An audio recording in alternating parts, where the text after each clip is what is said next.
né? O Paraná nem precisa ser retomado, né? O Panamá, da base da força, né? Embora ele tenha indicado algo nessa linha, o fato é que, do ponto de vista econômico, a pressão americana é imensa, né? Porque os Estados Unidos são um grande comprador de produtos de vários desses países, e claro que todos esses países, como vai ser também o nosso caso aqui, se ressentem de algum tipo de penalização.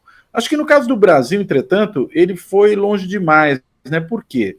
Porque quando você toca esse tipo de negociação exclusivamente na área comercial, né, mesmo que seja com base no bullying, né, como você bem colocou, Kiko, né, você ainda tem um espaço para negociar, né, porque você pode negociar tarifas, né, mesmo que você vá ter que, a partir de um certo momento, pagar tarifas para exportar para os Estados Unidos, o fato de você continuar exportando interessa. Então, os países se sujeitam ali a pagar algumas tarifas para não perderem esse mercado.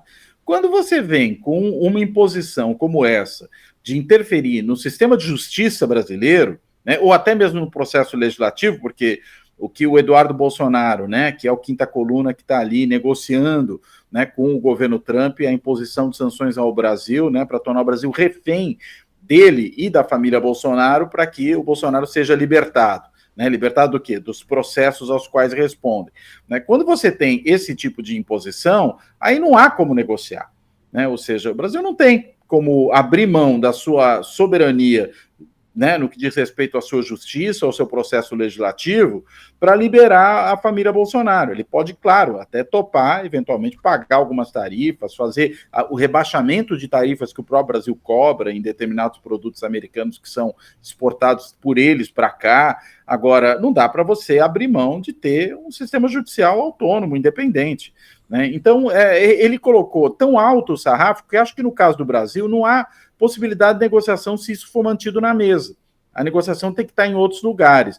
Aí a questão é saber se, de fato, nesse ponto é só um blefe, né? Se o Trump está aproveitando um pouco dessa traição ao próprio país que os bolsonaristas e os seus apoiadores fazem, né, para poder, no fim das contas, forçar a negociação em termos comerciais, ou se, na realidade, ele realmente quer levar isso adiante.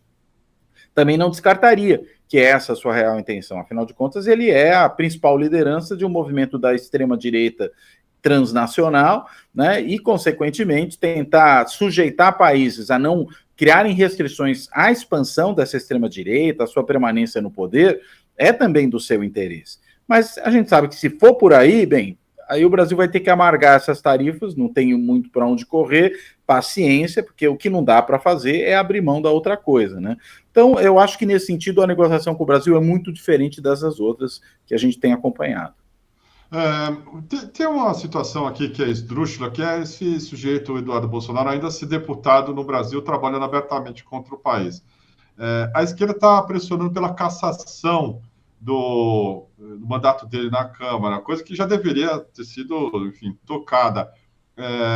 Como é que você entende o papel desse Eduardo Bolsonaro?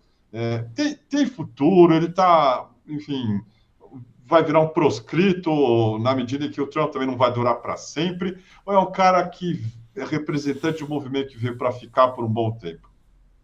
Acho que as duas coisas. Ele é sim o representante do movimento que veio para ficar por um bom tempo, que é a extrema-direita. Veja-se como ela está no resto do mundo. Acho difícil que ela vá desaparecer no Brasil só com a desaparição do Bolsonaro, porque tem outras figuras aí que estão dispostas a levar adiante esse movimento de extrema-direita, né? Alguns da família Bolsonaro, outros não. Então, acho que desse ponto de vista, claro, o Eduardo Bolsonaro é representante desse movimento. Agora, a estratégia dele é kamikaze. Eu acho que a gente entende a lógica do Eduardo Bolsonaro, entendendo como os próprios kamikazes agiam, né? Ou seja, vale, vamos dizer, sacrificar tudo pelo objetivo, porque é um caminho sem volta, esse que ele traçou. Né? Não dá para alguém trair o seu próprio país para salvar as peles do pai, né? E em parte do movimento político de extrema-direita ao qual o pai pertence, e achar que vai ficar tudo por isso mesmo. Né?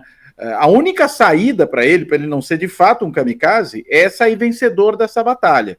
Porque aí se impõe, né, no Brasil a sujeição total aos Estados Unidos, o movimento de extrema-direita do pai dele volta a ter alguma força, né? E, claro, né, aposta em algum tipo de ruptura, porque mesmo do ponto de vista eleitoral, eu acho que é um movimento que começa a caminhar numa direção muito complicada.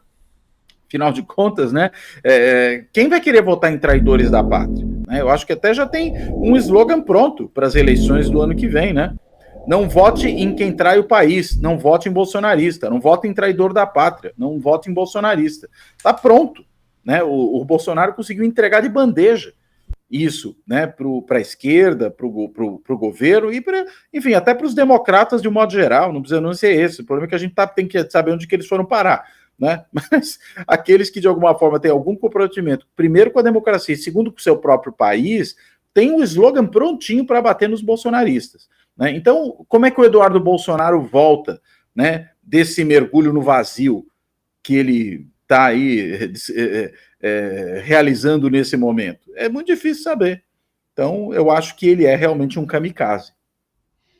Está tendo uma movimentação da extrema-direita que é abertamente golpista e a favor de uma intervenção no Brasil que vai além de uma intervenção econômica e também vai para uma coisa militar. Deixa eu botar aqui um trecho de uma entrevista do deputado federal Carlos Jordi, bolsonarista, na revista Oeste, também conhecida como Faroeste.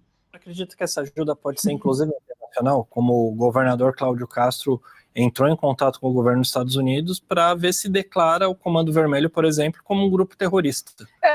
Na verdade, né, o Cláudio Castro ele quis fazer uma ceninha para poder ficar bem, mostrar que ele estava fazendo alguma coisa, né, contra as facções no nosso país, mas, de fato, eu acho que nós temos que criminalizar as facções como terroristas, que é uma saída interessante. Eu acho que é algo que deveria realmente ser levado em consideração. Só fazer um parêntese, quando os cartéis colombianos de Cali, de Medellín, enfim, quando houve um combate efetivo, houve ajuda dos Estados Unidos. Exatamente. No caso do Rio de Janeiro, não está muito longe dos cartéis, apesar do crime organizado ser muito mais violento. Acredito que essa ajuda pode... Quer dizer, esse tipo de coisa assim, sendo discutida abertamente também te chama a atenção? É uma extrema-direita entreguista como você não esperava, Cláudio, ou você já esperava? Não, eu já esperava, né? A gente tem que lembrar que o Bolsonaro é aquele cara que prestou continência à bandeira americana, né? Que o Bolsonaro é aquele sujeito que se dirigiu ao Trump dizendo que o amava, e pelo jeito não foi muito bem correspondido, pelo menos não naquele momento, né? E o Trump mesmo esses dias disse que não é amigo do Bolsonaro, mas também não disse que é amante. Então, no fim das contas, esse tipo de relação aí de subserviência, de sujeição, né, de, na realidade, abdicar da própria soberania brasileira em prol dos Estados Unidos, não é novidade.